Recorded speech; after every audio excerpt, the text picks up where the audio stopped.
आज का आदमी समझदार और पढ़ा लिखा हो गया है। अब तो लोग जाते हैं, गोरखपुर में सैकड़ों मशीनें लगी हुई हैं। आरटीओ ने बैन लगा दिया कि नहीं, अब जो है कि अब नंबर प्लेट जो है वो आरटीओ ही बना कर देगा, बाहर से मान्य नहीं होगा। नहीं तो है 10,000 रुपया आता है, 4,000 रुपये पर अध्यापक लोग रख लेते हैं, 6,000 5,000 हम लोगों को देते हैं। और मिला के कमीशन का खेल है जबरदस्त। बिल्कुल बिल्कुल। और योगी जी जैसे श्रमिकों पर, मजदूरों पर बहुत ज्यादा ध्यान देते हैं, ये तो बात, इसमें कोई दो राय नहीं है। तो मैं ये चाहूंगा, प्रिंटर है, आलेखन प्रिंटर है, इस पर भी कुछ ध्यान अगर दें तो बहुत मेहरबानी।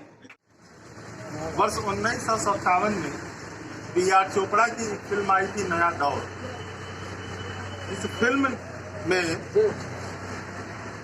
मशीनी युग और शारीरिक श्रम करने वाले लोगों के बीच के द्वंद्व को दिखाया गया। यह बातें मैं क्यों कह रहा हूं? सबसे बड़ी बात, आधुनिकता के इस युग में, आधुनिकता के इस परिवेश में मशीनों ने एक तरफ जहां शारीरिक श्रम करने वाले मजदूरों की जगह ले लिया और मजदूर तबका काफी ज्यादा संख्या में बेरोजगार हो गया। यह सिर्फ मजदूरों तक ही सीमित नहीं, इससे कई वर्ग तक की यह समस्या पहुंच चुकी है।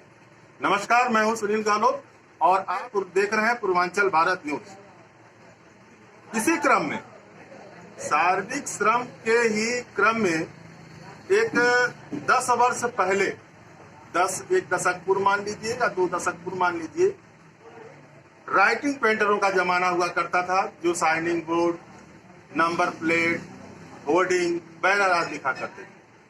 आज उनकी दशा यह है कि वो रोजी रोटी को मोहताज हैं और सड़क के किनारे बैठे हैं तो 100 रुपए भी बमुश्किल कमा पा रहे हैं। इसी मामले को लेकर हमारे क्षेत्र, उरुआ क्षेत्र के सम्मानित पेंटर अनिल पेंटर जी मेरे साथ हैं। इस मुद्दे पर हमारी उनसे बातचीत होगी। नमस्कार पेंटर जी। नमस्कार। सबसे पहला सवाल ये है कि अभी मैं बताया हूँ कि शारीरिक श्रम करने वाले की श्रेणी में आप लोग भी आते हैं जी। राइटिंग पेंटिंग करते थे जी। एक तरह से मजदूरी माना जाए कि किसी तरह से आप लोग एक दशक पूर्व अच्छा खासा व्यवसाय कर लेते थे, अपने घर परिवार का भरण पोषण कर लेते थे, लड़कियों की शादी कर लेते थे, हर चीज। लेकिन वर्तमान की क्या स्थिति है? देखिए, सबसे पहले तो मैं धन्यवाद दूंगा PBN चैनल को, जिसने इस विषय को समझा, इस दर्द को हम लोगों का समझा।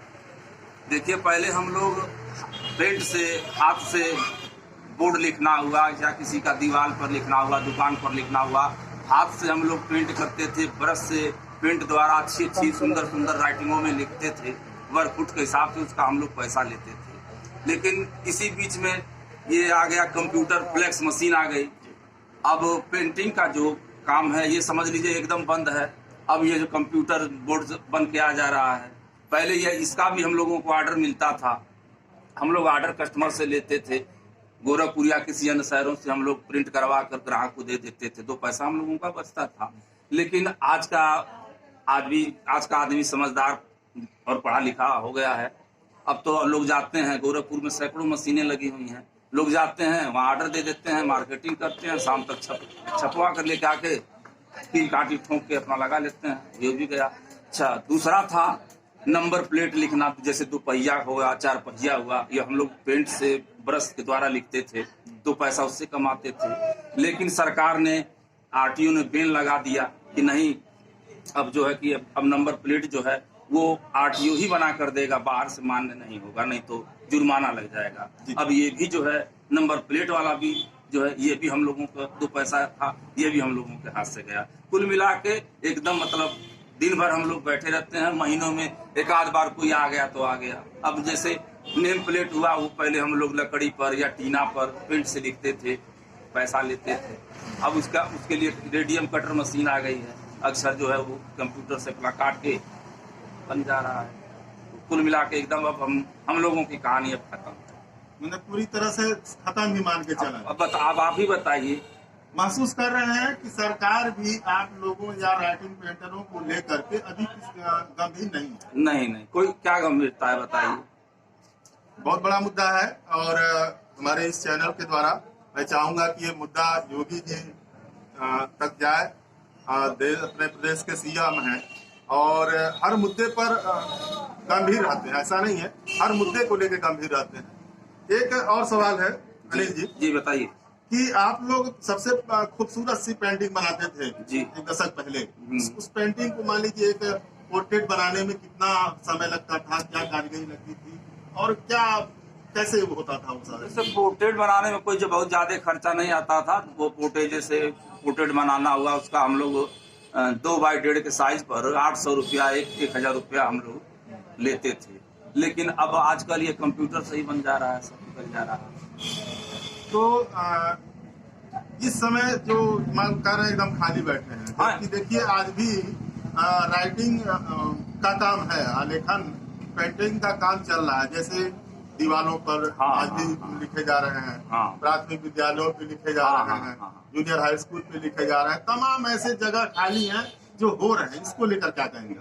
देखिए, इसमें भी एक रीजन है। जैसे प्राथमिक विद्यालय, जैसे पेंटिंग का काम आ रहा है, आता है, जैसे प्राथमिक विद्यालय हुआ, आंगनबाड़ी हुआ, शौचालयों पर लिखना हुआ, ये सब आता है। लेकिन ये सब काम हम लोगों को डायरेक्ट नहीं मिलता है। ये काम जो है बिचौलियों के मार्फत हम लोगों को मिलता है। जैसे अब एक स्कूल का सरकार ने भेजा 10,000 रुपया कि ये प्रधानाध्यापक के खाते में वो पैसा आएगा।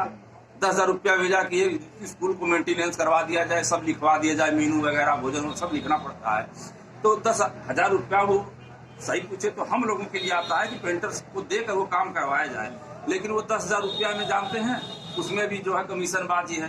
10,000 रुपया आता है, 4,000 रुपया प्रधानाध्यापक लोग रख लेते हैं, 6,000 5,000 हम लोगों को देते हैं। कुल मिला के कमीशन का खेल है जबरदस्त। बिल्कुल बिल्कुल। और योगी जी के गृह जनपद में भी मान के चला गया है काम जबरदस्त। अरे भाई, अब हमारे क्षेत्र में चल रहा है तो ये काम हर जगह हो रहा है, तो हर जगह बहुत गंभीर मुद्दा है। और प्राथमिक विद्यालयों के अध्यापकों के खाते में, या ये कहा जाए कि प्रधानाध्यापकों के खाते में आने वाला धन जो पेंटिंग के लिए आता है, ये श्रम करने वाले या लेखन करने वाले पेंटरों तक नहीं पहुंच पाता है। और काफी मात्रा में, यहाँ तक कि मुझे लगता है 40 से 50% तक कमीशन चलता होगा।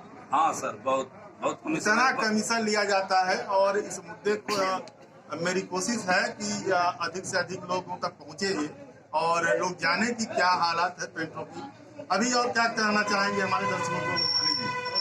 अब देख लिए, हम तो यही कहना चाहेंगे कि मान लीजिए अब तो हम लोग एकदम हम लोग पेंटर लोग, राइटर पेंटर लोग एकदम बेरोजगार हैं। अच्छा, योगी जी से क्या अपेक्षा करते हैं?